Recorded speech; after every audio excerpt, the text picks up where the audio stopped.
Hello and welcome to PCMag Live. I'm Dan Costa, he is Sasha Segan, and we've got a great show for you today. We're going to run down the top tech news stories of the day, we're going to answer one of your reader questions, and then we were going to pull one cool thing off the shelf in the lab and show you how it works.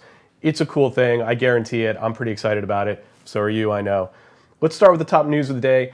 Google Helpouts launched today. It's an online help service fueled by Google Hangouts, where up to 1,000 service providers will help you get stuff done for a small fee, of course. Of course, this could be anything from cooking tips to SEO tips to medical advice. It's really an online exchange for getting help, but for a price. Sasha, I feel like we've seen this movie before. Well, my question was really, is this a statement that nobody's using Google Hangouts? That Google has this big video chat infrastructure and they basically can't get people to come to the yard. So they are launching this service with all of these service providers to get people to use this infrastructure that they built. It's not a terrible idea. The pricing could be anywhere from per minute to per session. The individuals get to pick whatever the pricing will be for that service. The catch is that out of every service, no matter what you charge, Google's going to take 20%. That seems like a pretty healthy cut for basically an infrastructure play. Yeah, and a lot of these kinds of businesses are already doing consultations over Skype, which is Google's big competitor in this whole Hangouts arena. So instead of doing a guitar lesson over Skype, someone would do a guitar lesson over Google Helpouts, but Google would take a bigger cut of that. I guess what Google is hoping for these service providers is that the Helpouts directory and the way Google promotes Helpouts is going to help them get more business than if they're running their own individual one-to-one Skype conversations. Yeah, I think there's also something to be said that all these payments are going to be processed through Google Wallet. So there's a built-in payment process that's also in there, so you don't have to set up the whole trusted relationships thing with your customers and clients. I mean, there's nothing wrong with it. We'll see what kind of services they offer, but it's day one. It's a little too early to judge whether it's going to be a success. Also in the news today, it turns out people are really bad at picking passwords. Wait a minute, this is news? This is news. This is news today. New data coming from you may remember a couple of weeks ago, there was a big Adobe password breach where a bunch of user IDs were breached. We thought at the time it was 2.9 million passwords. Turns out it's closer to 38 million passwords and user IDs. And an organization called the Structure Consulting Group has taken 6 million of these IDs, decrypted them, and found what the most common passwords are.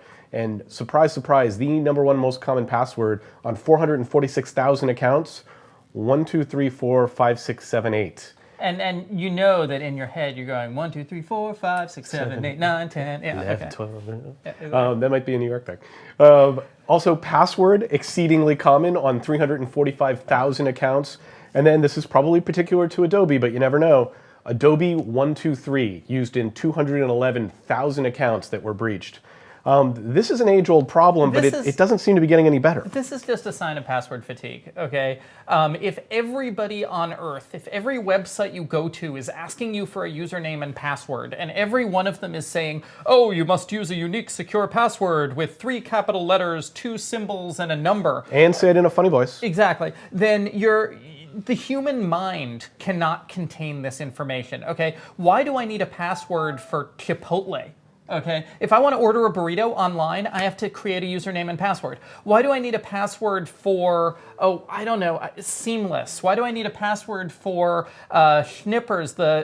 I'm thinking entirely of restaurants because it's half an hour before lunch. It is definitely lunchtime. But seriously, everybody's demanding that we create unique passwords for everything we do, and as a result, people are just saying no. People are saying this is not the way the human mind can process information. But there are solutions out there. First of all, it shows how useful Touch ID could be if it were widely adopted and we have some kind of biometric sensor. And then we always give the advice. My favorite password filler, LastPass, just came out with a new version today. We're testing it in the other side of the labs now. New software for your PC, new software for your phone, stores all your passwords and becomes your automatic password filler.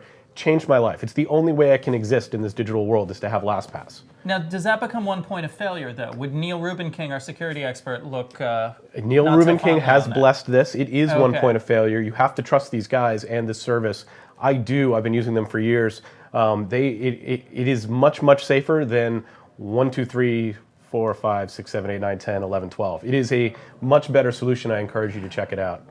Also in the news today, T-Mobile has picked up a cool 1 million extra subscribers, largely on the strength of their no new contract policy. That's kind of a big win for T-Mobile, which a year and a half ago was just looking to get sold off. I love this. I love a comeback story. Okay, we don't see these all the time in tech, but a really great comeback story is amazing, and T-Mobile is that story. Okay, in 2011, it looked like they were going to cease to exist. Their management was apathetic. It was not investing. It was selling the company off to AT&T.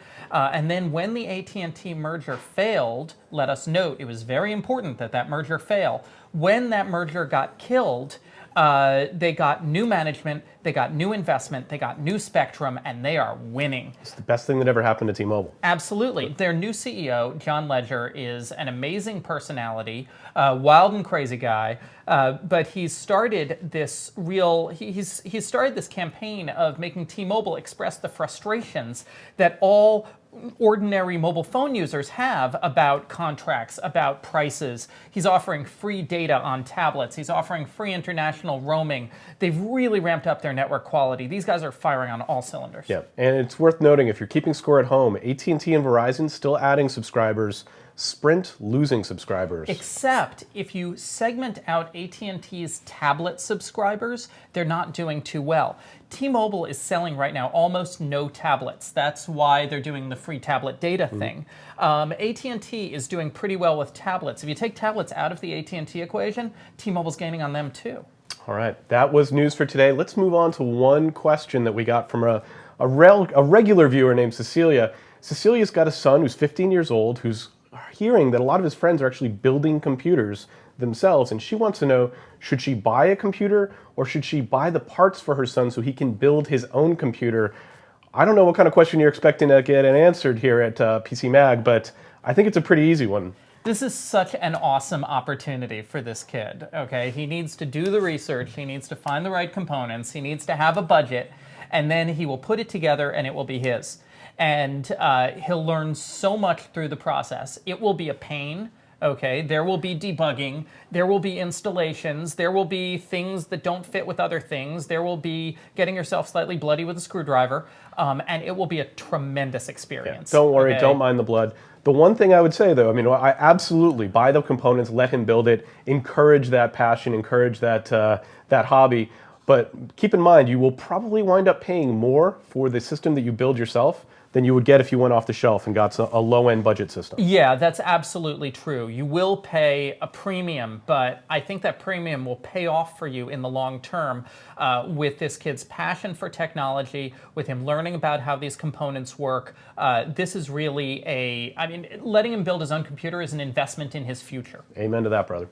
Let's move on to one cool thing. We test thousands of things here at PCMag Labs in New York City. Every day we pull one thing off the shelf to show it to you. Today, that cool thing is the Nexus 5, which we talked about a couple of days ago.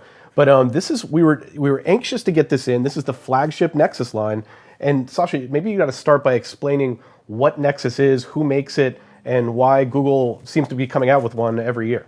Yeah, Nexus are Google's line of developer phones. And the point is that because manufacturers and carriers can all alter Android, and because they pretty much all do alter Android, there needs to be some phone out there that has the pure Google experience so software developers and accessory developers can develop to a common platform. That is always the Nexus. Google rotates the manufacturers they use for the Nexus so that they can keep all their OEMs happy. So there have been HTC Nexuses, there have been Samsung Nexuses, the past two have been LG, and this is the LG Nexus 5. Now, the most interesting thing about the Nexus is actually the price. This is an unlocked phone. It'll work on Sprint, AT&T, and T-Mobile, but not Verizon. And it's $349. Google is... Unlocked meaning no contract. So there's lots of $300 phones on the market. They come with a 2-year contract that you're locked into. Right. This does not have that. This is no contract, no obligation. $349 for a high-end device with a Snapdragon 800 processor, 1080p screen. You're not going to see a device with these specs at this price without a contract elsewhere. Google is basically breaking even, or maybe losing money, we're not sure, probably breaking even on these phones so they can get that pure Android experience out into the wild and get more people developing for Android and get more people enthusiastic about Android. And of course, this is the first phone with KitKat.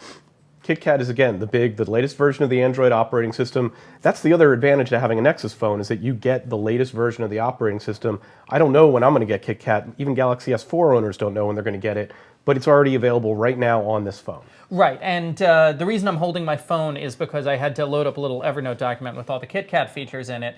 It supports printing built in. There's a reader mode that kind of gets rid of the chrome around the display when you're reading things. A new storage access framework, which lets you better access files on remote systems like Box or Dropbox. The contact interface is redesigned. There's a new Hangouts app which integrates Hangouts with SMS and MMS, because once again, Google really wants you to use Hangouts. And I'm excited about a lot of the new code behind the touchscreen interface. Android devices have always had a problem with touchscreen lag that has made it hard to use art and design apps on Android as opposed to the iPad, and it sounds like they may be finally solving it with KitKat. Yeah.